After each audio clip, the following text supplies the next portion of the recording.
Artinya kalau kita tidak pahami ini, kita nggak sadar bahwa selama ini tuh kita seperti boneka tali, Pak. Ayo marah.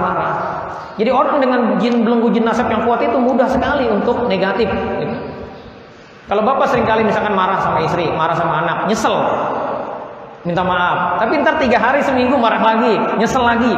Begitu terus polanya, itu hati-hati. Jangan-jangan ada yang mengendalikan diri kita sebagaimana tadi ada boneka, kita seperti boneka tali bagi setan. Dibikin kita terlalu ribut terus di rumah kita gitu. Nah, apa itu jin nasab? Jin nasab adalah jin yang masuk ke tubuh manusia yang berasal dari orang tua atau leluhur. Nah, ini biasanya dari perjanjian dan amalan batil orang tua atau leluhur. Jadi Pak, leluhur itu bisa ayah ibu kita, bisa kakek nenek kita dari jalur ayah, kak nenek dari ibu, bisa di atasnya lagi. Apa tuh? Uyutnya. Terus canggah, wareng, dan terus ke atas sampai 7 turunan itu bisa nurun kepada kita tanpa harus kita minta. Jadi kalau hari ini Bapak ternyata tahu kakeknya atau buyutnya dulu adalah jawara, terus mohon maaf ya, dukun, bisa ngobatin orang dengan bantuan jin, terus nyimpen banyak jimat. Nah ini sangat mungkin Bapak dapat jin turunan tanpa harus minta gitu. Ya. Jadi jin ini masuk akibat perbuatan orang tua atau leluhur. Ya. Termasuk ketika ayah kita atau ibu kita, orang tua kita itu kena sihirnya mahal.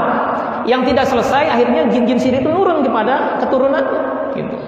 Jadi bisa berasal dari amalan batil perbuatan orang tua kita ya, karena sering misalkan menyimpan jimat-jimat ya. Itu kan jimat-jimat itu Pak, itu sarang-sarang jin setan. Ketika orang tua kita meninggal, dia akan cari majikan baru, dan yang dicari siapa? Anak-anaknya. Dan itu bisa masuk ke kepala kita tanpa harus kita minta. Nah, yang kedua dari ketika orang tua kita disihir, sihirnya sihir mahal, nggak selesai, maka dia akan nurun kepada anak-anaknya. Nah, tandanya nih Pak, tanda kita ada belenggu jin nasab. Yang pertama nih, sejak kecil bisa melihat yang goib.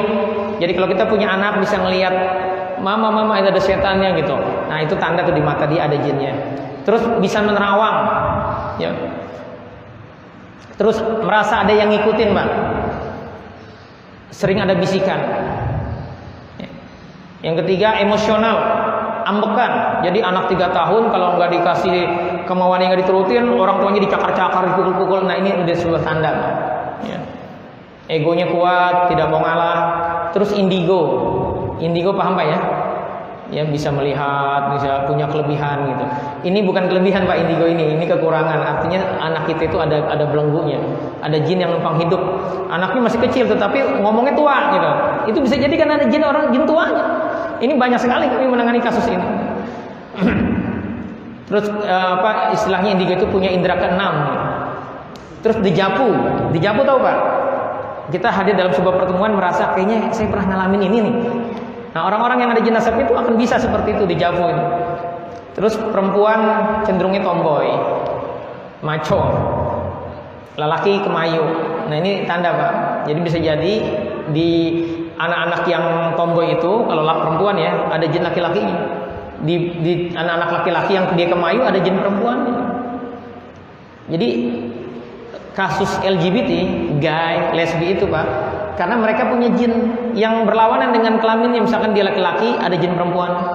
Nah, jin perempuan ini senang dengan jin yang di tubuh pasangannya, yang ternyata misalkan laki-laki.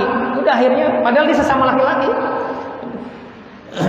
Akhirnya jadilah ya penyimpangan seksual. Dan ini semua program-program iblis. Terus sakit menahun atau kambuhan seperti di lambung, ya mah, GORD dan sejenisnya. Terus vertigo, migrain.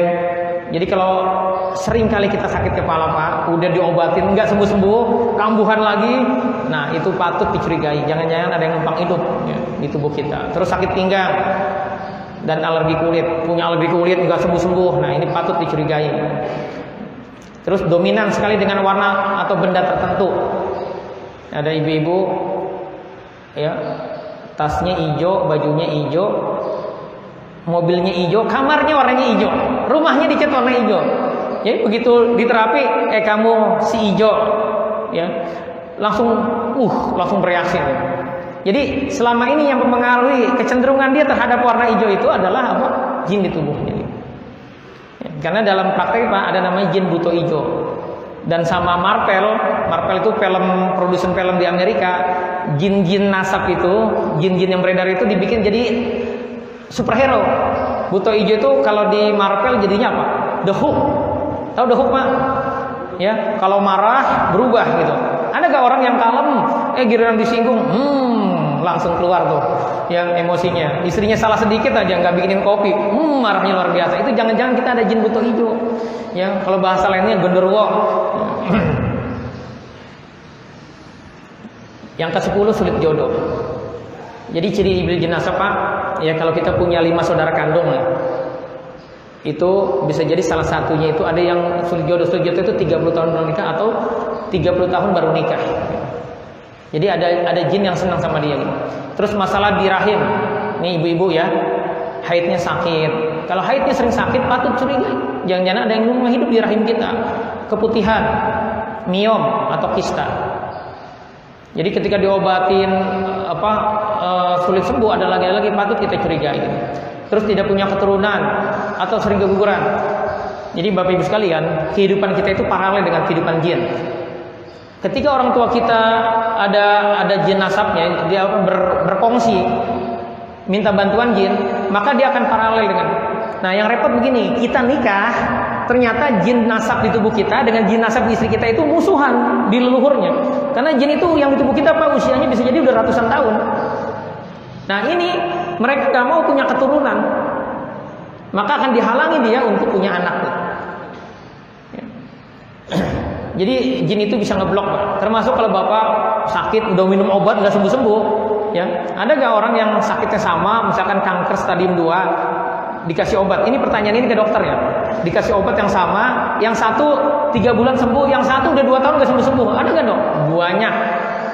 Nah ini dalam prakteknya ternyata jin itu bisa ngeblok. Harusnya kita 500 mg sampai ke ginjal kita misalkan. Sama dia diblok sehingga tinggal 5 mg. Akhirnya nggak kuat. Dosisnya nggak nendang gitu. Ini bisa terjadi. Termasuk menghalangi seseorang punya keturunan. Terus anaknya hanya 1 padahal nggak KB. Ini juga bagian dari peran-peran mereka ya. Ya tentunya ini harus dicek lagi dengan ciri-ciri gangguan ya, dengan checklistnya. Terus bercerai karena sering bertengkar. Tadi program setan itu bagaimana bisa memisahkan suami istri. Setan naik pangkat kalau bisa menceraikan suami istri, maka dibikin bertengkar. Terus menderita penyakit turunan sama dengan orang tua kita atau leluhur kita, seperti kanker, stroke. Bapak kita stroke, kita bisa jadi stroke juga gitu. Diabetes dan penyakit lainnya. Ini ciri jenazah.